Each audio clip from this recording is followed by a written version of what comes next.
मैं तुम्हें चाहता हूँ और तुम मुझे, फिर भी हम जुदा हो गए। यह दूरियां दिलों की हैं, ऐसा मैं नहीं मानता, न ही मानना चाहता हूँ। किसी दूसरे देश में चले जाने से आई दूरियां रास्तों और महासागरों की होती है, दिलों की नहीं। मन तो कहीं तेज गति से दौड़ सकता है और उस फासले को दूर कर सकता है। मेरा मन भी तो जब तक तुम्हारी धड़कनों में समा प्यार की थपकी जरूर देता होगा। कह दो उन दूरियों से कि हम जुदा जरूर हुए हैं, पर एक दूसरे से अभी भी जुड़े हुए हैं। ऐसा ही है ना? एक बार तुम्हारा बस हाँ में जवाब सुनना चाहता हूँ। यकीन मानो, मैं सदियों तक तुम्हारे लौटने का इंतजार कर सकता हूँ। हालांकि मुझे लगता है कि ये दूरियां बस कुछ समय की है। जैसे ही तुम लौट कर आओगी, हमारे तुम्हारे बीच आ गए फासले भी मिट जाएंगे। पूरी रात करवटें बदलते बीती रात का लंबा होना किसी सदी जैसा लगता है। कब खत्म होगी यह ख्याल भी करवटें के साथ हिलता डुलता रहता है। बिस्तर पर लेटा नहीं गया तो उठ गया। सिर्फ 3 बजे थे, मैंने पर्दा खिसकाया।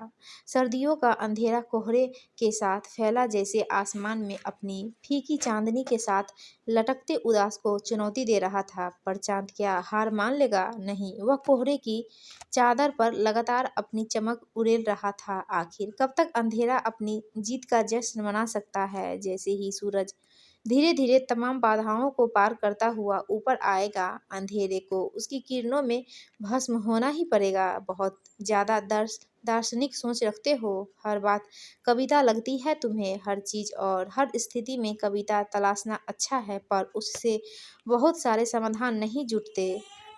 हर समय शब्दों की जुगाली करते रहने से हकीकत में हमारे सामने चक्कर काटते मसले हल नहीं होते। मैं तुम्हारी कविताओं की दीवानी हूँ, पर ख्याली दुनिया से बाहर कदम रखना भी जरूरी होता है। बी प्रैक्टिकल आदित्य, तुमने मेरी हथेली पर अपनी उंगलियां फेरते हुए कहा था, तुम भी तो एक कविता हो, हार श्रृंगार के झड़ते फूलों की तरह, पत्तों पर नृत्य करती ओस की बूंदों की तरह, किसी नरम बिछौने सी ताजी घास की तरह। मैंने तुम्हारी उंगलियों को अपनी हथेली में कसकर थाम मुट्ठी बंद कर ली थी। बस बस मिस्टर कवि, अब कविता को जरा एक साइड पर सरकाओ और सोचो आगे क्या करना है। रोमांस सिर्फ शायरी से ही नहीं निभाया जा सकता। जिंदगी चलाने और गृहस्थी बसाने के लिए कुछ काम भी करना पड़ता है। पढ़ाई पूरी कर चुके हो और ना तो किसी नौकरी के लिए अप्लाई करते हो, ना ही अपना बिजनेस शुरू करने की सोच रहे हो। तुम्हें क्या लगता है एक बेरोजगार से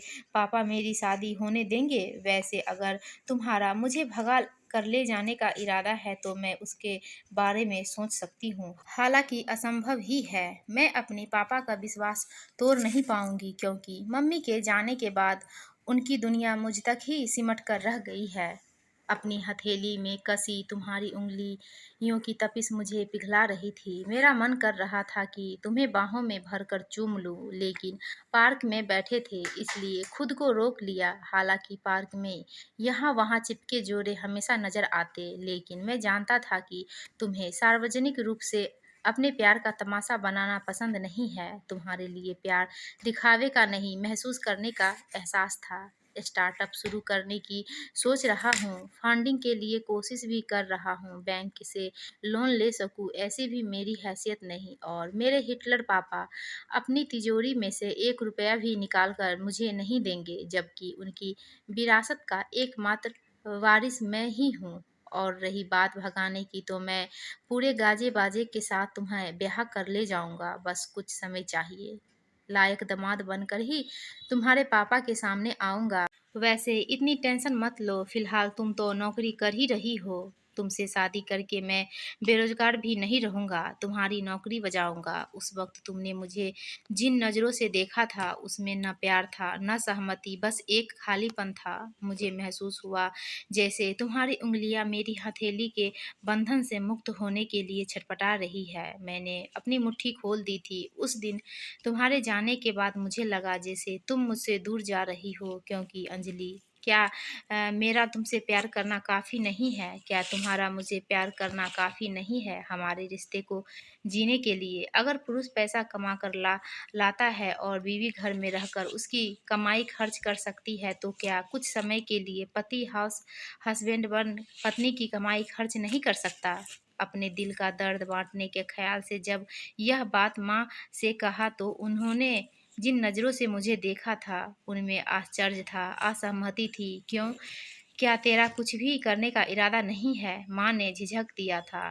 ये सब किताबी बातें हैं। अभी हमारा समाज इतना एडवांस नहीं हुआ है और अंजलि के पिता कतई इस बात को पसंद नहीं करेंगे। वही क्या, किसी भी लड़की का पिता इस बात को पसंद नहीं करेगा। इसलिए प्यार पाना है तो कुछ काम कर। जब माँ को नहीं समझा पाया तो अंजलि को कैसे समझा सकता? गाजे बाजे के साथ ब्याह कर लाने का उससे जो वादा किया था उसे निभाने के लिए मैंने एक कंपनी के सेल्स डिपार्टमेंट में नौकरी कर ली। नौकरी कुछ खास नहीं थी। उसके उत्पादन का प्रचार करने का जिम्मा था मेरे ऊपर। अंजलि मुझे पसंद करती है, यह बात न जाने कैसे उसके पापा को पता चल गई। उन्होंने मेरे बारे में सब कुछ पता किया, मेरे पिता की संपत्ति का आकलन किया और परिवार की प्रतिष्ठा को तौला। सब ठीक है, पर लड़का कुछ खास कमाता नहीं, डिग्री भी कोई ऐसी नहीं कि भविष्य में बड़ी नौकरियों के द्वार उनके लिए खुल जाए। बाप के पैसों पर ऐश करने वाले लड़कों की कोई गारंटी नहीं होती। अंजलि से प्यार करने का दावा करता है तो कुछ बनकर दिखाए। आपका बेटा बेहतर होगा उसे समझा दे कि मेरी बेटी से दूर रहे। अपनी बेटी को मैं संभाल लूंगा। मेरे पापा को खरी खोटी सुनाकर वह चले गए और मैं जानता था कि पापा मेरे पक्ष में एक भी शब्द नहीं कहेंगे। अंजलि को दुबई में अच्छी नौकरी मिल गई। यह कहकर उसके पापा ने उसे वहां भेज दिया। न कैसे कहती वह प्रैक्टिकल जो है अंजलि, वह कितनी बार कह चुकी थी कि अपने पापा की बात वह नहीं टाल सकती। मेरा मन नहीं मानता इस दूरी को। मैं जानता हूँ कि तुम मुझे चाहती हो, चाहे तुम मुझे दार्शनिक कहो, चाहे कहो कि मैं प्रैक्टिकल नहीं हूँ, पर मैं तुमसे बहुत प्यार करता हूँ और तुम्हारे लौटने का इंतज़ार कर रहा हूँ। मैंने अपना स्टार्टअप भी शुरू कर दिया है अंजलि। मैं न जाने कब से खिड़की के पास ही खड़ा था। घर के लह लहराते हार श्रृंगार के पेड़ पर मेरी नज़र गई। अंजलि के जाने के बाद इससे एक अजीब सा रिश्ता बन गया है।